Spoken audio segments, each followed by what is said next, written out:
আসসালামু আলাইকুম ভিউয়ার্স। তো আজকে আমি একটি ভিডিও করতেছি। তো এই ভিডিওর মধ্যে কিন্তু আমি যে আমাদের অসহায়ত্ব এটা দেখাবো, এটা তুলে ধরবো আপনাদের সামনে। তো দেখেন, আসলে ছোট খামার মানে ছোট সমস্যা এবং বড় খামার মানে বড় সমস্যা। আপনি যত বড় খামার নেবেন তত সমস্যায় পড়তে হবে, এটা কিন্তু স্বাভাবিক। আপনি যত বড় পদক্ষেপ নিতে চাইবেন আপনার কিন্তু তত সমস্যার সম্মুখীন হতে হইব। তো আপনারা দেখতে পাচ্ছেন কিনা জানি না, আমাদের ওইখান দিয়ে পানি আসছে, পানি আসছে একেবারে ভিজে গেছে।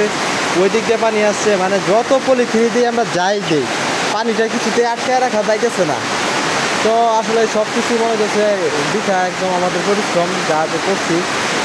দেখতে পাচ্ছেন আপনারা এই দিকটা একদম পানি আইছে, ওই যে দেখেন বীজ যে একদম কী হয়েছে, ওই দিকটা সেম একই বাবা একদম বীজে পুরো শেষ। তো আমাদের এই খামারটায় কিছুটা ত্রুটি হয়েছে, যার জন্য আমাদের এই সমস্যাগুলো শেষ করতে হইতেছে। তো আলহামদুলিল্লাহ বৃষ্টি শেষ হবার পর আমরা অবশ্যই এই ত্রুটিগুলো ঠিক করার চেষ্টা করব এবং আপনাদের দেখানোর চেষ্টা করব যে খামারে কী কী ত্রুটি হলে কী কী সমস্যার কারণে কী ফেস করতে হয়।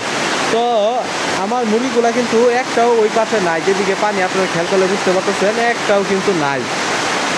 আমরা কিন্তু খামারটা ভালো করে শুরু করছিলাম, তবে এই বৃষ্টির জন্য আমরা খুবই সমস্যায় পড়ে গেছি। তো আপনাদের কাছে যদি কোনো সলিউশন থাকে তাহলে অবশ্যই কমেন্টের মাধ্যমে জানাবেন যে এটা কীভাবে কী করতে হবে। দেখেন আমাদের ওইখান থেকে প্রচণ্ড পরিমাণে পানি আসছে, এই দেখেন পানি পুরা ভিজা, পুরা একদম সব ভিজা। এরকম ভিজা থাকলে হইব না, আপনার ব্রয়লার মুরগির খামার আসলে পরিষ্কার পরিচ্ছন্ন রাখতে হবে। তো আমাদের যে লিটারগুলো ওই দিকটা নষ্ট হয়েছে, আমরা ওই লিটারগুলো ফালাই দিব, এই লিটারগুলো আমরা আর ব্যবহার করবো না। তবে আরেকটা বিষয় যেটা, এটা হলো এমনি আমাদের এই মাঝখানটায় মানে এই মাঝে আমাদের মুরগিগুলো ঠিক আছে, এখানে কোনো সমস্যা হয় নাই। তো সমস্যা যেটা হইতেছে ওইটা ওই পাশ দিয়ে পানি আসতেছে, এছাড়া আর কোনো সমস্যা নাই। তো এই পাশের পানিটা কীভাবে বন্ধ করা যায়, কী করা যায়, একটু যেটা আপনাদের একটু যদি জানানোর চেষ্টা করুন ভালো হবে। তো শখের খামারে আমাদের দেখতে পাচ্ছেন আজকে আমরা বিপদে পড়ে গেছি শখের খামার নিয়ে। আমাদের খামারটা এটা মোটামুটি ভালোই বড়, কিন্তু এই খামারটা বড় হলে কী হবে, এই দিকটা আমি আপনাদের দেখাই। এই দিকটা দিয়েও কিন্তু এই যে পানি আসে, এই দেখেন, এই যে দেখেন পানি, এই যে দেখেন পানি আসতেছে, এই যে পানি আসতেছে। তো যে মিস্ত্রিরা এই কাজগুলো করছে আসলে কাজগুলো সঠিকভাবে করতে পারে নাই, কারণ খামারের মিস্ত্রি কিন্তু সবাই হতে পারে না। খামার করতে গেলে কিন্তু আসলে দক্ষতা অরিজিনালি মানে জেনারেলি আপনার দক্ষতার প্রয়োজন আছে, কারণ খামার কিন্তু সবাই বানানো যায় না।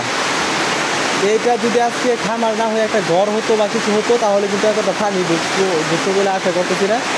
তো এটা খামার বিদায় আজকে এতটা পানি ঢুকতেছে, এই দেখেন আমি এখানে দাঁড়াইতে পারতেছি না, পানির ফোটা পানি আসতেছে, আমার শরীরে ছিটে আসতেছে, এই দেখেন এইখান দিয়ে পানি আসতেছে। তো আপনারা কে আমার মতো এরকম বিপদে পড়ে গেছেন এরকম হঠাৎ আচমকা বৃষ্টি আসাতে, আর কোন জেলা থেকে একটু অবশ্যই কমেন্টের মাধ্যমে জানাবেন। কারণ পাবলিক যারা আছে, আমাদের দর্শক যারা আছে, তারা অবশ্যই দেখতে চায় যে আসলে খামারিরা কতটা ক্ষতিগ্রস্ত বা কতটা ক্ষতিগ্রস্ত হইতেছে বা কতটা সমস্যায় পড়তেছে, এটা কিন্তু আপনার অবশ্যই তুলে ধরতে হবে। তো এই দেখেন এই দিক দিয়ে যদি এই দরজাটা খুলি, এই দেখেন প্রচণ্ড পরিমাণে পানি আসতেছে, প্রচণ্ড পরিমাণে পানি আসতেছে। তো আমি দরজাটা একটু লাগাই দিই, এটার কোনো প্রয়োজন নাই, তো লাগাই দিছি। এই পানিগুলা কীভাবে আটকানো যায় আপনারা অবশ্যই কমেন্টের মাধ্যমে জানাবেন।